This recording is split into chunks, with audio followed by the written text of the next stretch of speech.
The live TV, सच सबसे आगे।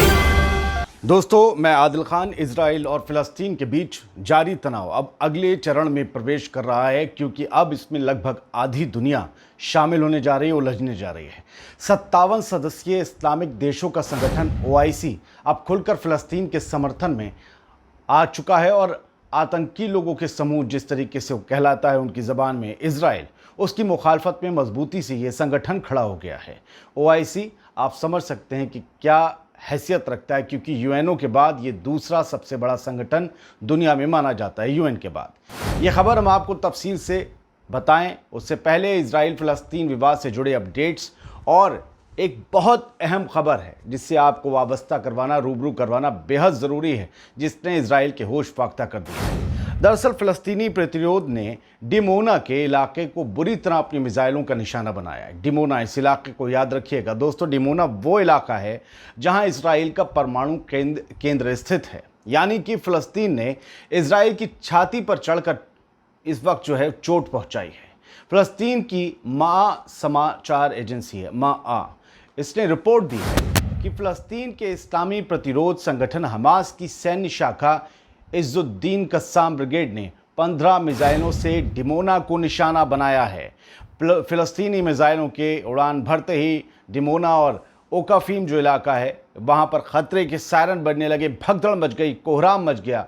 और ये सब कुछ हुआ उसके बाद जब इजराइल ने रिहायशी बस्तियों को निशाना बनाया फ़िलिस्तीन में, गज़ा पट्टी में, और न जाने कितने लोग मारे गए, उनकी इमारतों को ढहा दिया। आप तस्वीरों में देखेंगे तो एयर स्ट्राइक की गई, उनकी बड़ी बड़ी रिहायशी बिल्डिंग, सरकारी बिल्डिंग्स को गिरा दिया गया। उसके बाद ये हमास ने प्रतिरोधक जवाब दिया। उधर जिहादी इस्लामी संगठन की सैन्य शाखा अल-कुद्स ब्रिगेड ने तेल अवीव और उसके आसपास के इलाकों पर 100 से ज़्यादा मिसाइल फायर किए हैं।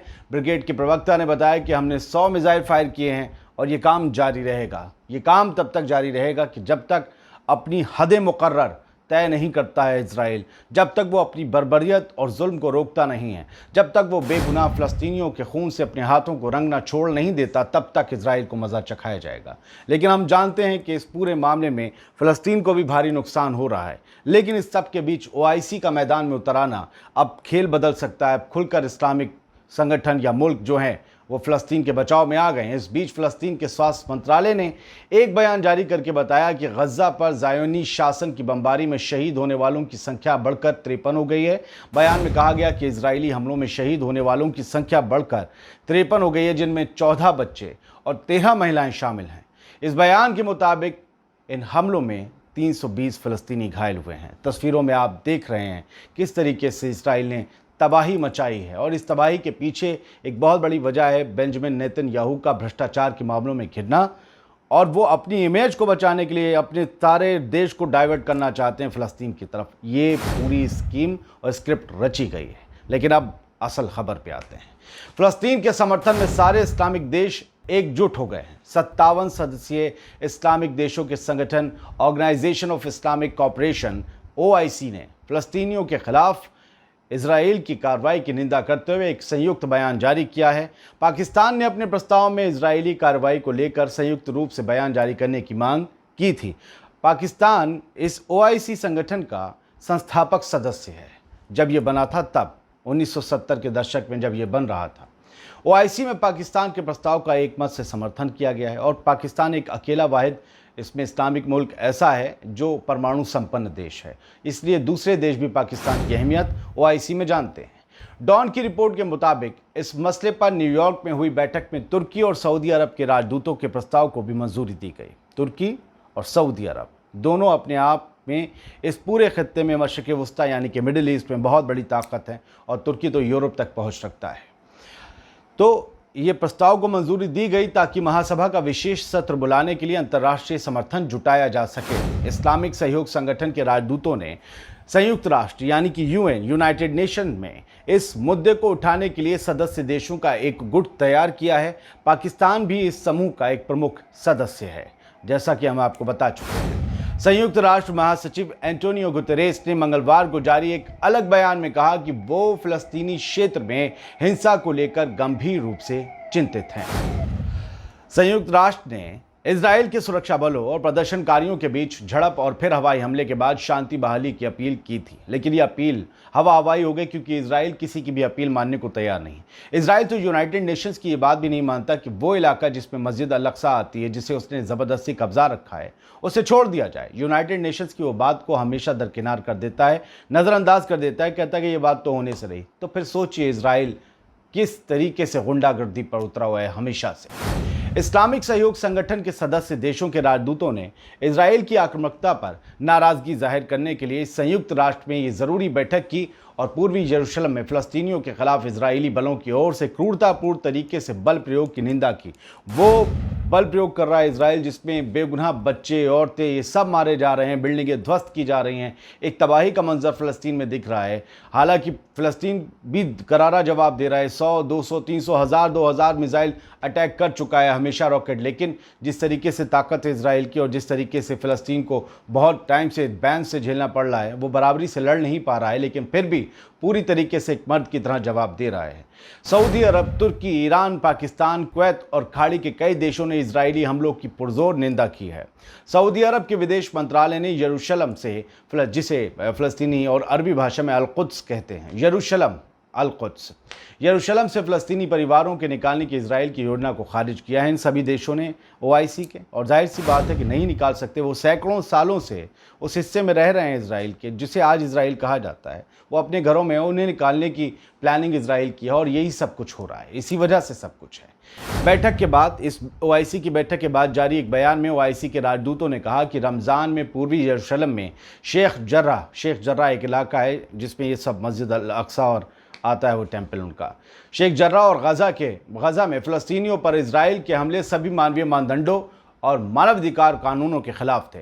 इस्लामिक देशों के राजदूतों ने विश्व समुदाय से शेख जर्रा के निवासियों को बेदखल करने के इजराइल के प्रयासों को तुरंत रोकने का आग्रह किया, जो दशकों से वहां रह रहे हैं। जैसा मैंने आपको बताया, सैकड़ों सालों से, सदियों से वहां रह रहे हैं। उनके बाप दादा, परदादा, उनके भी दादा, उन्हें निकालना चाह रहे हैं इजरायली, और इसी तरीके से उन्होंने फ़लस्तीन की सारी ज़मीन कब्जाई। पाकिस्तान के राजदूत मुनीर अकरम ने अल अक्सा मस्जिद परिसर में ऐतिहासिक और कानूनी स्थिति को लेकर इजरायली उल्लंघन पर राष्ट्रीय समुदाय का ध्यान आकर्षित करने के लिए तत्काल कदम उठाने का सुझाव दिया। पाकिस्तानी राजदूत ने कहा कि 1967 की सीमा के तहत फ़लस्तीन एक स्वतंत्र मुल्क बने और इसकी राजधानी पूर्वी यरूशलेम हो।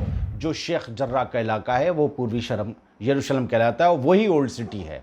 आपको बता दें कि जब कई अरब ममालिक के साथ इजराइल का युद्ध हुआ था 1967 में, तब इजराइल ने पूर्वी यरूशलेम पर कब्जा जमा लिया था और तभी से विवाद और ज़्यादा गहरा गया अल अक्सा मस्जिद का।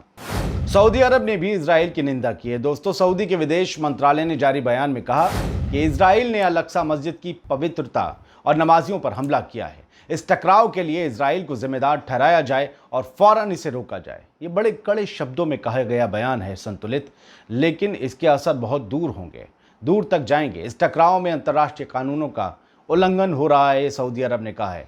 पाकिस्तान के प्रधानमंत्री ने एक बहुत ज़बरदस्त कोट भी शेयर किया है किसी का, और उसका मैं हिंदी रूपांतरण आपको बताऊंगा, और वही हकीकत भी है फ़लस्तीन के साथ। वही हम देख रहे हैं कि हमारे यहाँ जो चिटकुट सेना चल रही है, आई सपोर्ट इसराइल, उन्हें पता ही नहीं कि इसराइल और फ़लस्तीन की हकीकत क्या है। वो 1947 में जाकर देखे, जब इसराइल में यहूदियों को लाकर इंग्लैंड ने बसा दिया था। पाकिस्तान के प्रधानमंत्री इमरान खान ने रमज़ान के महीने में फ़लस्तीनियों पर हमले की कड़ी निंदा की है। इमरान खान ने ट्वीट किया, मानवता और कानून के सभी मानदंडों का उल्लंघन करते हुए अल अक्सा मस्जिद में फ़लस्तीनियों पर रमज़ान के दौरान इजरायली बलों के हमले की कड़ी निंदा करता हूं मैं। हम फ़लस्तीनी लोगों के प्रति अपने समर्थन को फिर दोहराते हैं। फ़लस्तीनियों और उनके वैध अधिकारों की रक्षा के लिए अंतर्राष्ट्रीय समुदाय को कार्रवाई करनी चाहिए। यानी कि इमरान खान कह रहे हैं कि एक्शन लिया जाना चाहिए। ये जो एक्शन इजराइल ने ले रखा है, इसके खिलाफ एक एक्शन होना चाहिए और पूरी दुनिया, आलमी बिरादरी, अंतर्राष्ट्रीय समुदाय इस पर गंभीरता से सोचे और एक एक्शन ले। पाकिस्तान के प्रधानमंत्री इमरान खान ने अमेरिका के प्रसिद्ध चिंतक और जनसंचार मामलों के विश्लेषक नॉम चॉम्स्की की फ़ोटो शेयर की। इस फोटो में नॉम चॉम्स्की का एक कोट लिखा हुआ है जो इंग्लिश में है, जिसका मैं आपको हिंदी रूपांतरण बता रहा हूँ। ये फ़लस्तीन के लोगों के लिए ही है।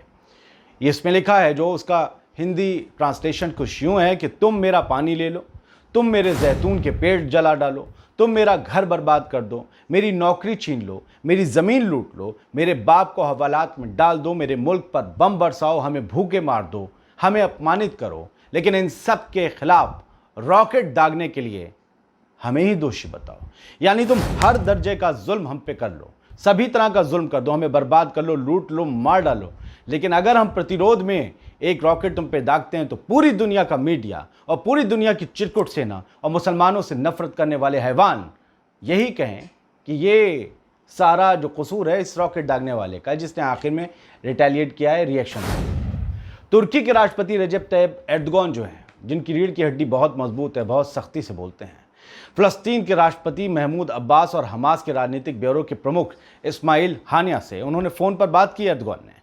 एर्दोगान ने अल अक्सा मस्जिद के पास हिंसक झड़प और फ़लस्तीनियों के अधिकारों को लेकर कई इस्लामिक देशों के प्रमुखों से फ़ोन पर बात की। यानी कि एक ब्लॉक तैयार हो रहा है, मुस्लिम ब्लॉक, अब इजराइल के खिलाफ। और अब देखना है कि ये जो इस वक्त तशद्दुद के हालात हैं वो किस दिशा में जाते हैं। एर्दोगान ने मलेशिया, जॉर्डन, कुवैत के राष्ट्र प्रमुखों और हमास के राजनीतिक ब्यूरो प्रमुख से इजराइल हमलों को लेकर बात की। तुर्की की तरफ से जारी बयान के मुताबिक राष्ट्रपति एर्दोगान ने बहुत कड़े शब्दों का इस्तेमाल किया और वो हमेशा से इस तरीके के शब्द इजराइल के लिए इस्तेमाल करते हैं। राष्ट्रपति रेचेप तैयब एर्दोगान ने कहा कि अल अक्सा मस्जिद पर इजरायली हमला आतंकी कार्रवाई है। नोट करिए, कोट करिए। एर्दोगान कह रहे हैं इजराइल अल अक्सा मस्जिद पर बहुत अहमियत रखती है, तीसरी अहम मस्जिद है हमारे लिए, मुसलमानों के लिए। अल अक्सा मस्जिद पर इजरायली हमला आतंकी कार्रवाई है। यरूशलेम में फ़लस्तीनियों के साथ हालिया पुलिस संघर्ष का उल्लेख करते हुए एर्दोगान पहले भी इजराइल को क्रूर आतंकवादी देश करार दे चुके हैं। तो जाहिर सी बात है कि इस तरीके से दुनिया अगर इजराइल के खिलाफ जमा हो रही तो इजराइल के पांव उखड़ने का वक्त आ चुका है। इस मामले में जो भी अपडेट्स होंगी वो हम आपको दिखाते रहेंगे। फिलहाल 57 मुल्क अब इजराइल के खिलाफ खुलकर सामने आ गए हैं और अब इजराइल की हालत पतली होनी लाजिम है। जय हिंद। द लाइव टीवी, सच सबसे आगे।